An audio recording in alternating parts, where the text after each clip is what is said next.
তুমি তুমি এখানে কোন সাহসের বাড়িতে তুমি এসেছো? এক্ষুনি বের হয়ে যাও। মনসুর তোমাকে দেখলে কিন্তু।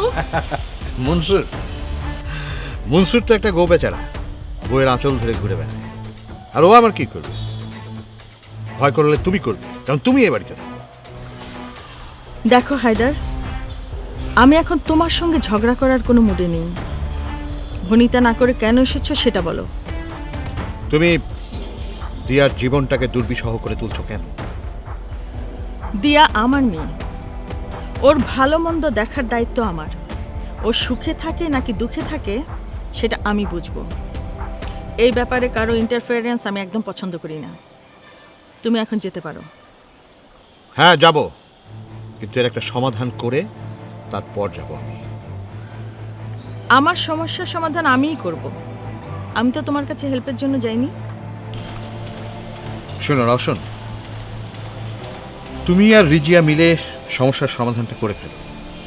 প্রয়োজন হলে তুমি আরেকবার রিজিয়ার কাছে যাও। ও গড, রিজিয়া রিজিয়া রিজিয়া! আর একবারও রিজিয়ার নাম উচ্চারণ করবে না। ও হচ্ছে আমার জীবনের সবচাইতে অভিশপ্ত আর ঘৃণিত নারী। I just hate her, I hate her. কিন্তু কেন কেন? নেভানো আগুন জ্বালানোর চেষ্টা করো না হায়দার। আমি সব কিছু ভুলে গিয়ে ওর দিকে বন্ধুত্বের হাত বাড়িয়েছিলাম, কিন্তু রিজিয়া আমার সেই দুর্বলতার সুযোগ নিয়ে আমার বুকে বিষের ছুরি বসিয়ে দিয়েছে।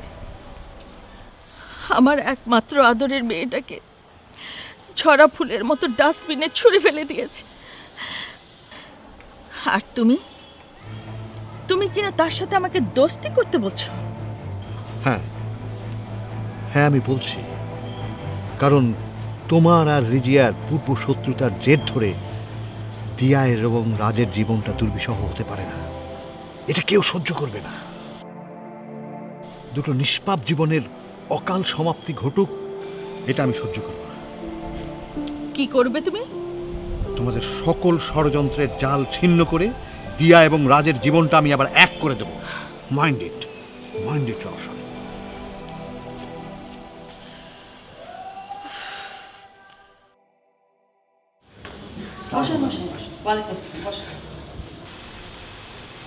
বলুন ম্যাডাম, এত জরুরি তলব?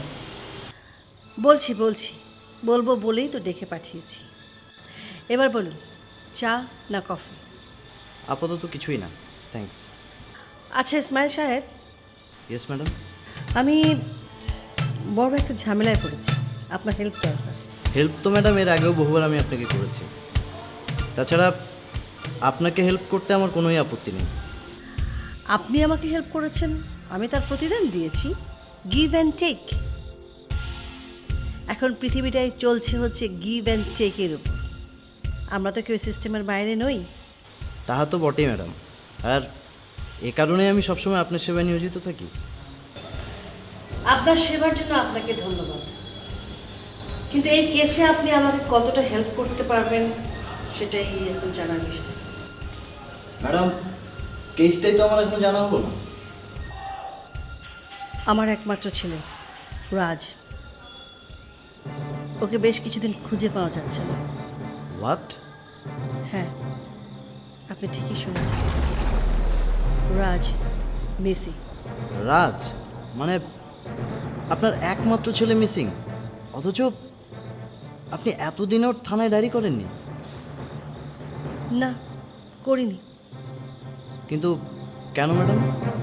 ইসমাইল সাহেব, আপনি কি জানেন এত পুলিশ কানেকশন থাকার পরেও আপনাকে আমার পার্সোনালি কেন এত পছন্দ? কারণ আপনার কৌতূহলটা কম।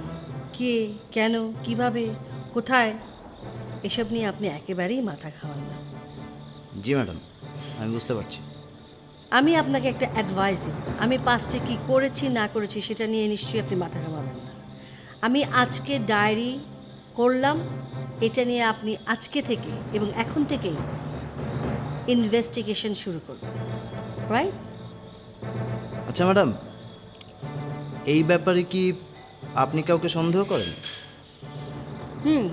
নিশ্চয়ই করি, কিন্তু আমার তালিকাটা পুলিশের মতোই অনেক লম্বা এবং অনেক বিস্তর। আমি কি আপনার সেই সন্দেহের তালিকাটা পেতে পারি? নিশ্চয়ই পেতে পারেন, আর বলবো বলেই তো আপনাকে ডেকে পাঠিয়েছি। তার আগে বরঞ্চ আমরা একটু কফি খেয়ে নিই, কি বলেন? Yes madam. Swapan, Swapan, 2 cup coffee Pathao.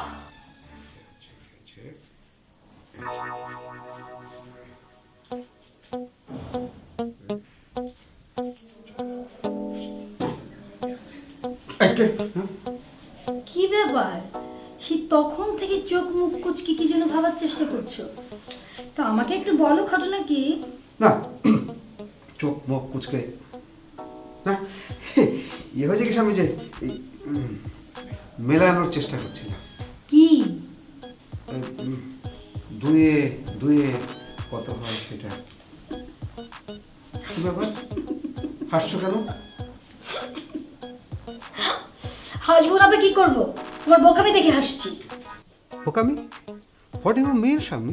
What you mean by বোকামি? এখানে বোকামির কি দেখলে তুমি? মনসুর শোনো, 2 আর 2 যে 4 হয় এটা অলমোস্ট আমরা সবাই জানি। ইয়েস ইয়েস, আই লাফিং অ্যান্ড লাফিং। আমি হাসির মতো কিন্তু কিছু বলিনি মনসুর। অবশ্যই, ইয়েস অফকোর্স, তুমি হাসির মতো কিছু বলেছো, এবং শুধু হাসির মতোই না, তুমি বোকার মতো কিছু কথা বলেছো।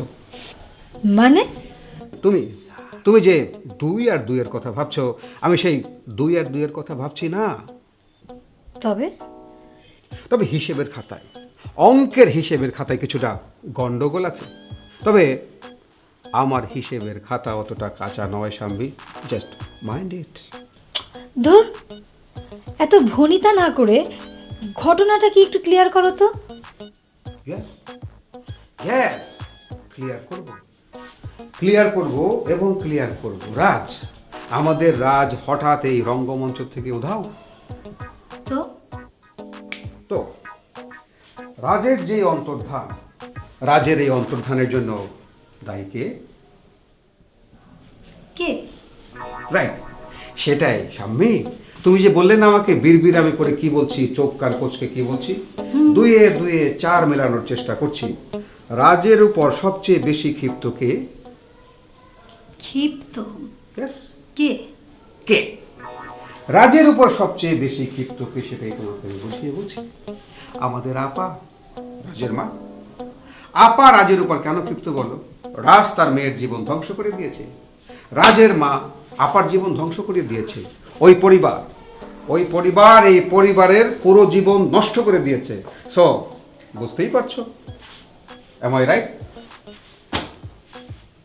তাহলে চিন্তা করে দেখো সামনে, আপা যদি আউট অফ ফ্রাস্ট্রেশন অথবা আপা যদি খেপে গিয়ে রাজের উপর একটা ছোবল বসিয়ে দেয়, তাহলে আমাদের কি কারো কিছু করার আছে? ও মাই গড, তার মানে তুমি বলতে চাইছো? ইয়েস সাম্মি, বুদ্ধি খাটাও, মাথার ঘেলুটাকে কাজে লাগাও। আমরা যেটা বুঝতে পেরেছি সেটা যদি তুমি বুঝে থাকো, তাহলে স্পিকটি নট, মুখে তালা দাও, কারণ দেয়ালেরও কান আছে। আমার মাথায় না একটা প্ল্যান এসেছে। ওকে, স্পিক আউট। শোনো, ঘটনা যদি তাই হয় সেক্ষেত্রে কিন্তু আমরা চমৎকার একটা গেম খেলতে পারি। কিরকম? আপাকে খুনের দায়ে জেলে পাঠিয়ে দিয়াকে কি কাও। তখন বলো তো, এই যে সম্পত্তি, এর মালিক হবে কে? শাম্মি, শামু, তোমার মাথায় এত বুদ্ধি! ও মাই গড, তুমি তো শুধু গোল্ড না, তুমি হচ্ছে গিয়ে ডায়মন্ড। আমার মাথায়, আচ্ছা শামু, আমার মাথায় এই বুদ্ধিটা কেন খেললো না বলো তো দেখি? What a idea!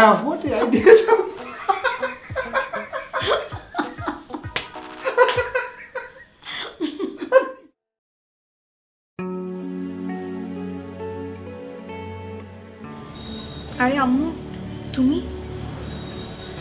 হ্যাঁ, মানে মনটা আবার অস্থির লাগছিল, তাই ভাবলাম তোকে আরেকবার দেখে যাই। তাছাড়া সবার সামনে তো সব কিছু বলা যায় না। কি কথা আম্মু? আমার একটা কথা বড় জানতে ইচ্ছে করছে, একজন মা হিসেবে আমি আমার সন্তানকে কতটুকু করতে পেরেছি। আই মিন, আমি একজন সার্থক মা নাকি ব্যর্থ মা? আর 10 জনের কথা তো আমি বলতে পারবো না, তবে আমি বলছি, you are a very successful mother.